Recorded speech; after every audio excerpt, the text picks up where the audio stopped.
Guys जैसा अगर मैं बोलूँ तुम्हारा लड़का इरेसिबल होता जा रहा है, तो यहाँ पर इरेसिबल का क्या मतलब होता है? वह एट द मोस्ट 18 साल की है। एट द मोस्ट का क्या मतलब होता है? बर्थडे पार्टी में मैंने बुफे लंच किया। बुफे का क्या मतलब होता है? उसका व्यवहार इंटॉलरेबल हो गया।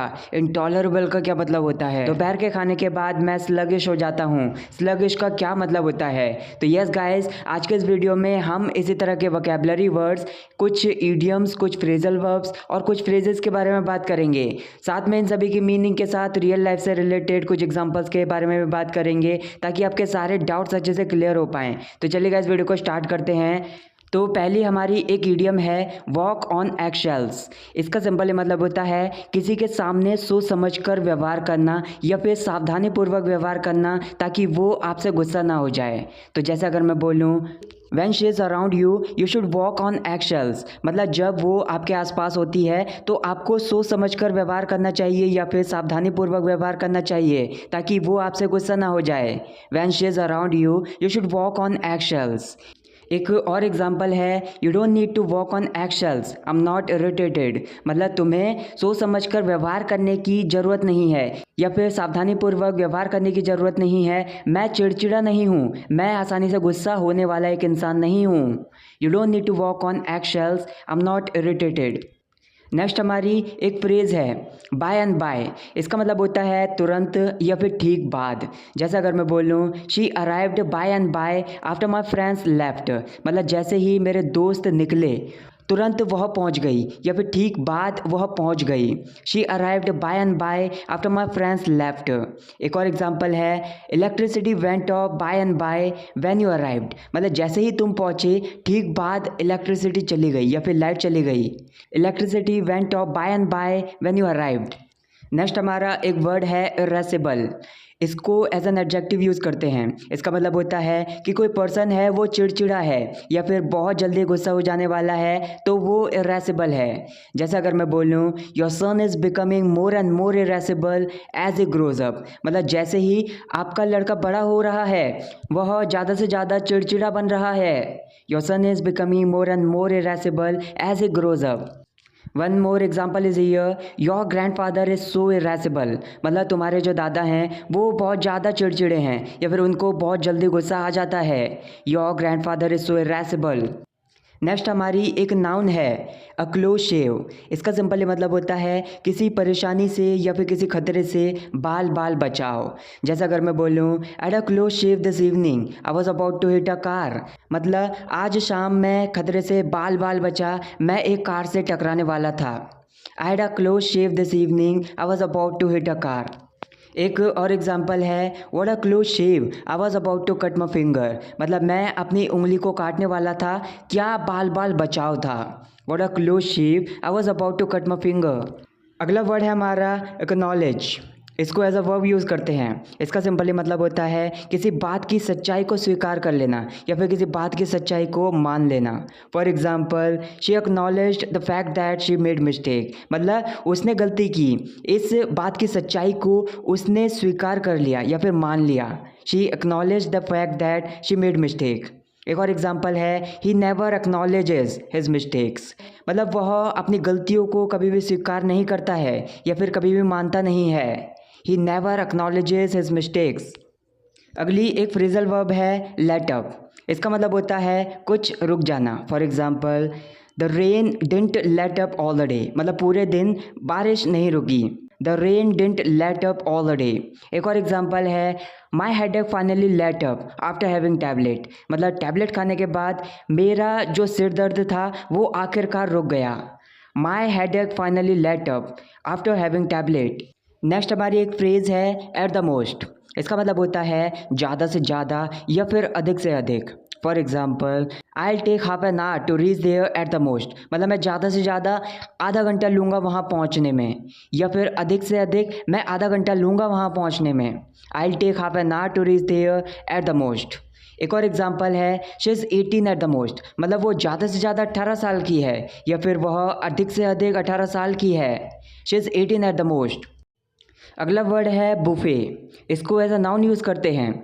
इसका सिंपली मतलब होता है एक ऐसा खाना जिसे टेबल पर लगा दिया जाता है और लोग उसे खुद सर्व करते हैं। तो ऐसी सिचुएशन में हम बुफे बोलते हैं, मतलब ऐसे खाने को हम बुफे बोलते हैं। जैसे अगर मैं बोलूँ at a buffet lunch at birthday party, मतलब जन्मदिन की पार्टी पर मैंने दोपहर का खाना ऐसे खाया कि खाना टेबल पर लगा हुआ था और मैंने उसे खुद सर्व किया। I had a buffet lunch at birthday party. एक और एग्जांपल है I couldn't find spoons at buffet table, मतलब खाने की जो टेबल थी उस पर मुझे चम्मचें नहीं मिल सकी। I couldn't find spoons at buffet table. Next हमारी एक ईडियम है होप अगेंस्ट होप। इसका मतलब होता है किसी चीज़ के होने की बहुत ज़्यादा उम्मीद करना कि ऐसा होगा या फिर ऐसा होना चाहिए, लेकिन आप जानते हो अच्छी तरीके से कि ऐसा नहीं होने वाला है, फिर भी उम्मीद करना। तो जैसा अगर मैं बोलूँ they are just hoping against hope that she is still alive, मतलब वो बहुत ज़्यादा उम्मीद कर रहे हैं कि वो अभी भी ज़िंदा है, लेकिन ऐसा नहीं होने वाला है, वे ये भी जानते हैं। They are just hoping against hope that she is still alive. एक और एग्जांपल है we are hoping against hope that war will come to an end, मतलब हम होप कर रहे हैं या फिर हम ज़्यादा ही उम्मीद कर रहे हैं कि वॉर ख़त्म हो जाएगा या फिर जो युद्ध चल रहा है वो ख़त्म हो जाएगा, लेकिन हम ये भी जानते हैं कि ऐसा नहीं होने वाला है। We are hoping against hope that war will come to an end. अगला वर्ड है हमारा टैकल। इसको एज अ वर्ब यूज़ करते हैं। इसका मतलब होता है किसी परेशानी को सुलझा देना या फिर उससे निपट लेना या फिर उसका सामना करना। For example I don't know how to tackle this problem, मतलब इस परेशानी से कैसे निपटा जाए या फिर इस परेशानी को कैसे सुलझाया जाए मैं नहीं जानता। I don't know how to tackle this problem. एक और एग्जाम्पल है everyone has his problem to tackle, मतलब हर किसी के पास अपनी परेशानी है टैकल करने के लिए या फिर उससे निपटने के लिए या फिर उसका सामना करने के लिए। Everyone has his problem to tackle. Next word है हमारा इमर्स। इसको एज अ वर्ब यूज़ करते हैं। इसका मतलब होता है कुछ चीज़ है जो किसी लिक्विड में पूरी तरह से डूबी हुई है, तो मतलब वो इमर्स्ड है। या फिर कोई पर्सन है जो किसी काम में पूरी तरह से डूबा हुआ है, केवल उसी के बारे में सोच रहा है। तो ऐसी सिचुएशन में भी हम इसका यूज़ कर सकते हैं। जैसा अगर मैं बोलूँ she is immersed in a work, मतलब वो अपने काम में पूरी तरीके से डूबी हुई है। She is immersed in a work. एक और एग्जांपल है I immersed my shirt in the water for washing, मतलब मैंने अपनी शर्ट को धोने के लिए पानी में पूरी तरह से डुबाया। I immersed my shirt in the water for washing. अगली ईडियम है हमारी ब्रिम विद। इसका मतलब होता है कि कुछ है जो किसी चीज़ के ऊपरी भाग तक भरा हुआ है या फिर कोई पर्सन है जो किसी चीज़ से पूरी तरह से भरा हुआ है। For example her eyes brimmed with tears, मतलब उसकी जो आंखें थी वो आंसुओं से पूरी तरह से भरी हुई थी। हर आइज़ ब्रिम्ड विथ टीयर्स। एक और एग्जांपल है हिज ब्रीमिंग विथ फ्रस्ट्रेशन, मतलब वो भड़ास से पूरी तरह से भरा हुआ है। His brimming with frustration. अगला वर्ड है हमारा इंटॉलरेबल। इसको एज एन एडजेक्टिव यूज़ करते हैं। इसका मतलब होता है कि कुछ है जो असहनीय है या फिर जो सहा ना जा सके या फिर बर्दाश्त से बाहर हो। तो जैसे अगर मैं बोलूँ हर बिहेवियर हैज़ बिकम इंटॉलरेबल, मतलब उसका जो व्यवहार है वो बर्दाश्त से बाहर बन चुका है या फिर ऐसा बन चुका है जो असहनीय है। हर बिहेवियर हैज़ बिकम इंटॉलरेबल। एक और एग्जांपल है I can't spend even a minute with her, this situation has become intolerable, मतलब मैं उसके साथ एक मिनट भी नहीं बिता सकता। ये जो स्थिति है, ये जो सिचुएशन है वो इंटॉलरेबल बन चुकी है या फिर असहनीय बन चुकी है। I can't spend even a minute with her, this situation has become intolerable. Next हमारी एक फ्रेज़ है अ couple of. It means a pair of something, मतलब किसी चीज़ का जोड़ा या फिर कुछ। जैसा अगर मैं बोलूँ let me give you a couple of examples, मतलब मुझे 2 एग्जाम्पल्स दे दो। Let me give you a couple of examples. एक और एग्जाम्पल है I met her a couple of days ago, मतलब मैं 2 दिन पहले उससे मिला। I met her a couple of days ago. Next हमारी एक फ्रेजल वर्ब है butt in. It means to interfere, मतलब किसी चीज़ में बाधा डालना या फिर किसी चीज़ को रोकना। For example I am sorry to butt in but it's very urgent, मतलब बीच में बाधा डालने के लिए मुझे माफ़ करें लेकिन ये बहुत ज़्यादा ज़रूरी है। I am sorry to butt in but it's very urgent. एक और एग्जाम्पल है pardon me to butt in on your conversation, मतलब आपकी बातचीत के बीच में बाधा डालने के लिए मुझे माफ़ी दें।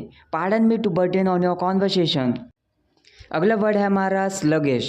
इसको एज एन एडजेक्टिव यूज़ करते हैं। इसका मतलब होता है कि कोई पर्सन है जो धीरे काम करने वाला है, मतलब धीमा है या फिर ढीला ढाला है।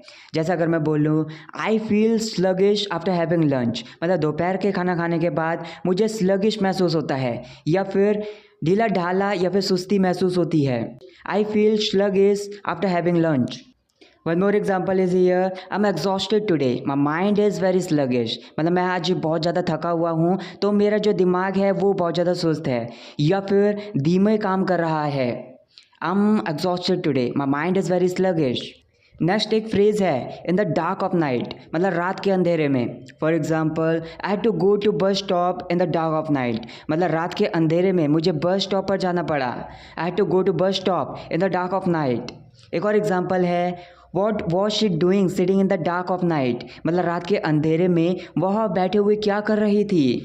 What was she doing sitting in the dark of night. अगला वर्ड है रॉथ, इसको एज अ नाउन यूज़ करते हैं। इसका मतलब होता है तीव्र गुस्सा या फिर नाराज़गी या फिर किसी चीज़ को लेकर क्रोध। For example she took her wrath out on pillow, मतलब उसने अपना गुस्सा या फिर अपनी नाराज़गी तकिए पर निकाली। She took her wrath out on pillow. एक और एग्जांपल है I get fear my father's wrath, मतलब पापा के गुस्से से या फिर मुझे मेरे पापा के क्रोध से बहुत ज़्यादा डर लगता है। I get fear my father's wrath. Next word है हमारा स्टॉलिड, इसको एज एन एडजेक्टिव यूज़ करते हैं। It means someone is there who doesn't show emotions, मतलब जो अपने इमोशंस को नहीं दिखाता है, मतलब वो भाव शून्य है। जैसा अगर मैं बोलूँ ही इज़ वेरी स्टॉलिड पर्सन, मतलब वो अपने इमोशंस को बिल्कुल भी नहीं दिखाता है, वो एक बहुत ज़्यादा भाव शून्य इंसान है। He is very stolid person. एक और एग्जांपल है keep sitting stolid and silent, मतलब अपने भावनाओं को मत दिखाओ और चुप बैठे रहो। Keep sitting stolid and silent. So that's it guys for this video. Guys आपने इस वीडियो से क्या नया सीखा, आपको ये वीडियो कैसे लगी, मुझे अपनी वीडियोज़ में क्या क्या इंप्रूवमेंट्स लाने चाहिए मुझे कमेंट करके ज़रूर बताइए।